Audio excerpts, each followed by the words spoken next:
Hi, welcome to Outlier Live. So imagine if you are sitting in a room and kids are playing in that room and you decide to give candy to one kid. Guess what is going to happen? The other kids want candy as well. And I think it's the same thing that is happening in the union worker strike that we are seeing. Few days ago, few weeks ago, we saw that UPS strike happened. That uh, you know um, the other like few other strikes happened, and after looking at those strikes, in my opinion, these guys saw that hey, these guys got the pay raise. Why not we also go to the strike? So I think same thing. It's catching up. We may see more strikes, like we saw that writer guild strike. Of course there was some reasons behind it. They were like striking against the rise of AI and all of that. But here we probably see more of these strikes in coming time. But see, let's see how it impacts the industry. So there is an ongoing strike which is impacting companies like General Motors, Ford. So the strike is almost in its 18th day now, and there looks like both parties are trying to negotiate, trying to get a deal, but nothing has happened so far.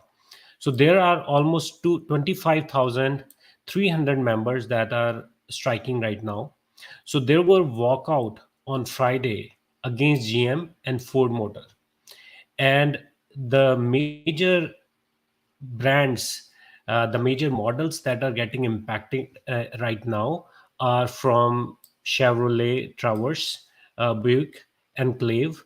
Then on Ford side, Explorer and Aviator. So these are some of the models that are getting impacted due to this strike. Now, the CEO of Ford, Mary Barra, she's pissed right now. I mean, according to her, she's saying that there is no real intent on making deal, and it hadn't received a comprehensive counter from the union to its historic offer in more than a week. So, but on the other hand, union workers are trying to, say that they have already countered the offer. They are serious about this negotiation. So both sides of this strike, both sides, on one hand the company, and on the other hand the workers who are striking, there is a limit, right? So there is a limit, and there are going to be impacts, right? So on the side of workers, they are probably going to lose jobs. A lot of these workers probably are going to lose jobs, or at least they're going to be furloughed. So there are almost 500 workers that are already furloughed from both GM and Ford side, and you may see this number increasing, right? So let's look into some of the potential impact of this strike. So in my opinion, there is not a very big impact on the economy, but the impact is kind of very limited. It's not like UPS, where everything is dependent on this delivery. The whole supply chain is going to get impacted. This is going to impact probably the auto parts suppliers, your people who are trying to order a particular model. For example, if I'm interested in, oh, I want to buy a new Blinken aviator with these upgrades, right? So I my order may get impacted. So it's not like I cannot buy a car. There are probably around 2 to 3 months of inventory sitting right now in the lots. So if I look here, uh, let's see.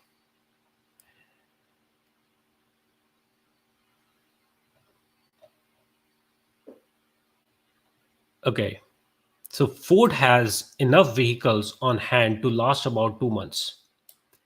GM's inventory is little smaller.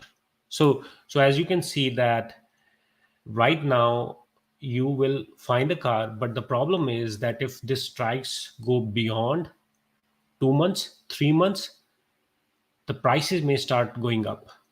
You may start seeing a premium that you have to pay to buy these cars. So there's already a shortage of parts.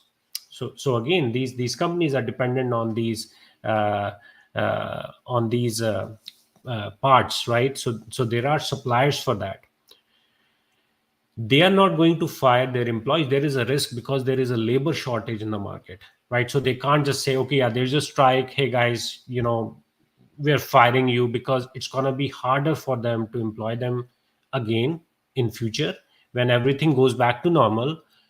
But if they keep them employed, they are going to see a risk of running out of cash. So there is a real risk in this industry if this strike prolongs.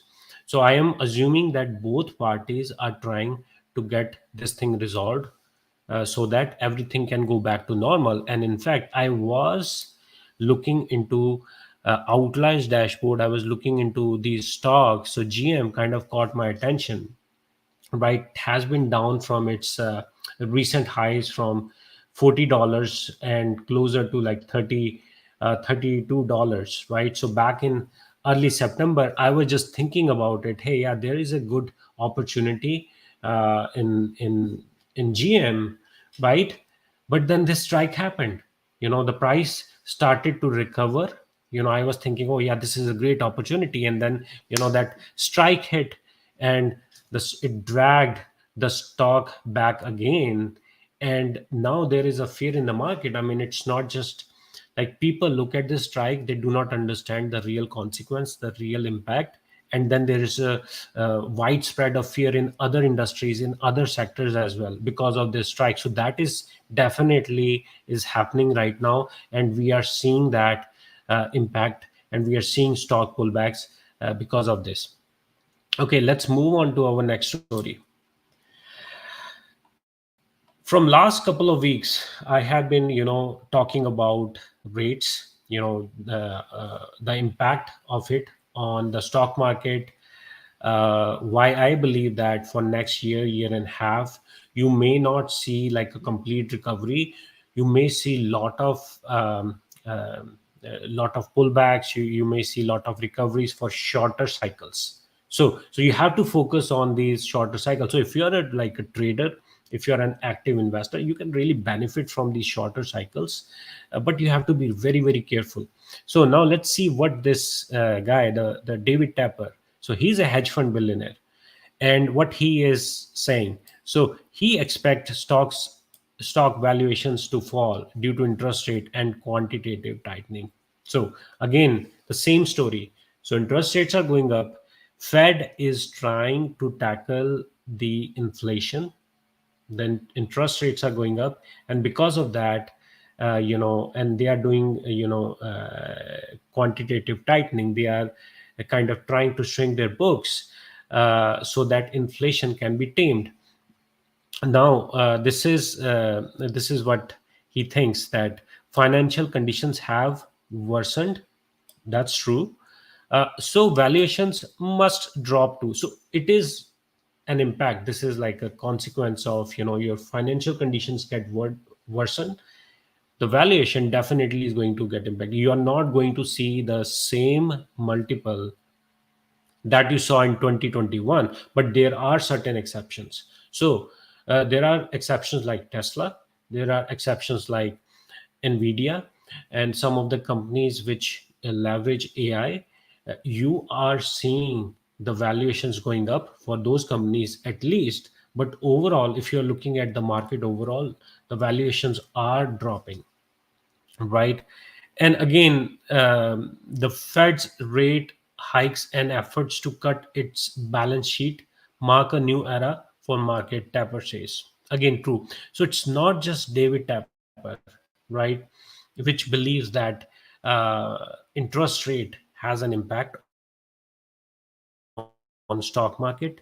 Warren Buffett, right? So back in 2013, he said that interest rates are to prices like gravity is to Apple. So Apple falls down, right? If interest rates go up, they are going to drag the stocks down. The value of every business, the value of a farm, the value of an apartment, the value of any economic asset is 100% sensitive to interest rates, which is true. We are seeing lot of challenges right now. The housing is getting impacted as we speak. So we are going to see that. Let's see what David Tepper is up to. So he revealed that he recently parked some of the cash in a 6-month certificate of deposit, which is paying 6%. I think this is probably a brilliant move. You can stay in cash, like when things are kind of bad, in my opinion, right? Few options are there. You stay in cash, right? Or you go into an asset which is, somebody is putting his cash, some of his cash in these CDs, paying 6%. I think this is a brilliant move from his side. And if I look at how the sectors are doing, I pulled the outlier dashboard, right? So this year is one of those years where you saw probably quite few downside indicators active on our dashboard. So right now, discretionary, it's active for discretionary sector. No second guesses there, because there is a UAW strike, and all of these companies, they are into discretionary, industrial. Then you are seeing on financial sector is impacted, materials, real estate, staples. So right now, you know I'll just stay away from these sectors. In fact, if I can, I'll stay away from the market altogether for some time, until we see a recovery, or at least, if you are an active investor, you see this, you can identify the tail end of this down cycle for this smaller cycle. So again, thanks for watching, and I will see you in few days.